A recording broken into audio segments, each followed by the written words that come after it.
Hello, I'm Captain Jack and welcome to the Hangar Bay. On this channel, we take a deep dive into the best starships, technology, and more from your favorite sci-fi universes. Today, we're talking about the Luna-class Starship from the Star Trek universe. This ship was made famous by the starship known as the USS Titan, which was commanded by Captain William T. Riker. The launch of the Luna-class represented a new era of peaceful exploration by Starfleet, following a few years of harsh combat and reduced exploration missions.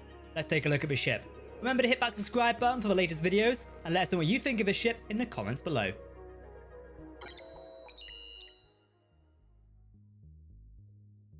The Luna-class featured the typical Starfleet layout of a saucer section with a secondary hull. The starship measured 450 meters in length. This made the Luna-class smaller than both the Galaxy-class and the Sovereign-class, but just slightly bigger than the Intrepid-class. The Luna-class's secondary hull was positioned below and aft of the saucer.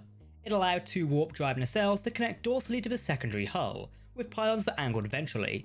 In a traditional Starfleet way, the navigational deflector dish was located on the forward face of the secondary hull.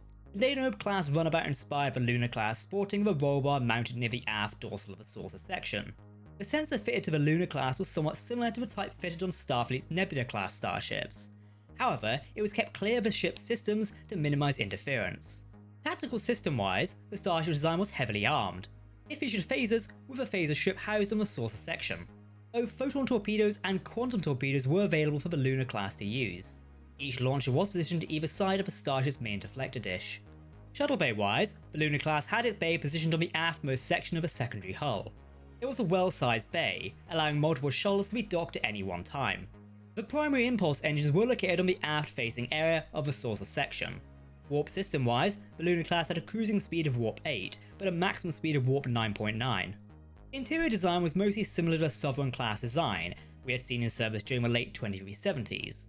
The ship's main bridge allowed for 3 command chairs, one for the captain, one for the first officer, and finally one for the ship's counselor or a special guest. The 2370s saw many rising threats from the Borg, Romulans, and the Dominion. These were issues Starfleet could no longer ignore. Frequent engagements proved that the aging fleet could no longer withstand modern threats. Designated as a capital ship, the Luna-class was officially in service by 2379.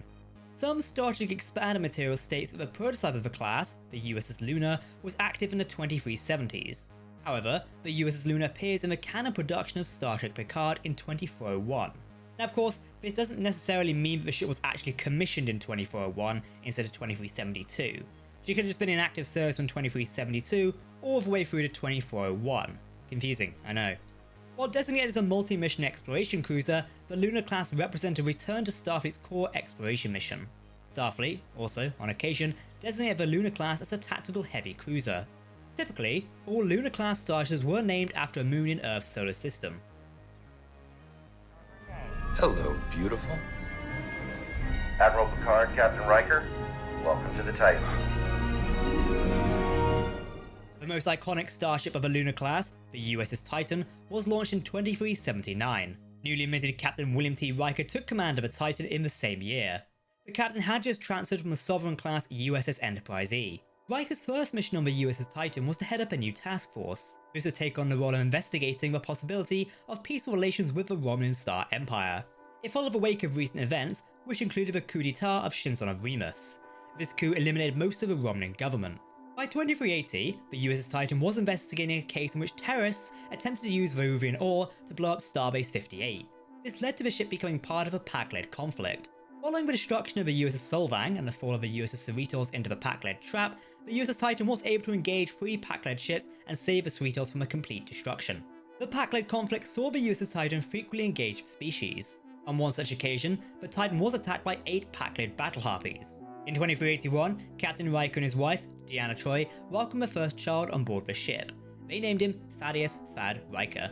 Riker, Deanna, and Thad eventually departed the Titan to live on the planet of Nepenthe. Who took command of the ship following Riker's departure is unknown. However, due to extensive damage, Starfleet pulled the Titan from active service in 2398. Before being introduced on screen via Star Trek Lower Decks, the Luna-class USS Titan was featured in several pocket novels named Star Trek Titan. The first of these novels, Taking Wing, followed Star Trek Nemesis and explored Riker's first months in command of the starship.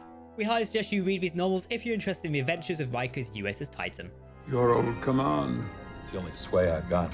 It's the new refit. Neo-Constitution class. In 2401, the Luna-class USS Titan would be succeeded by the Constitution III class USS Titan A. To continue with Titan legacy, the Titan A would also incorporate components from its predecessor. Among these various components included the nacelle shield mechanism and computer systems. Unfortunately, when Captain Liam Shaw took command of the USS Titan A, he purged the computer of Riker's musical selection. A model of a Luna-class Titan would be on display on board the Titan A. And Luna-class Starships were still in active service during the 25th century. In 2401, Starfleet dispatched 2 ships to join an armada opposing an unknown Borg vessel. Over 30 Luna-class Starships participated in the Frontier Day celebrations above Earth, where the ships would likely also be taken control of during the Borg incident. It's not known how many Luna-class ships survived the engagement, but we do presume the class would live on in service to Starfleet. Known Luna-class Starships included the USS Titan, USS Luna, Europa, and Oberon. Other starships such as the USS Ganymede, USS Io, and USS Torongu, to name a few, were named on screen but have yet to be shown as a Luna class. However, Star Trek Picard production designer Dave Blass confirmed these ships were part of the Luna class line of ships. The origin of the Luna class is exciting. The ship's design came from a fan contest, much like the Odyssey class USS Enterprise F.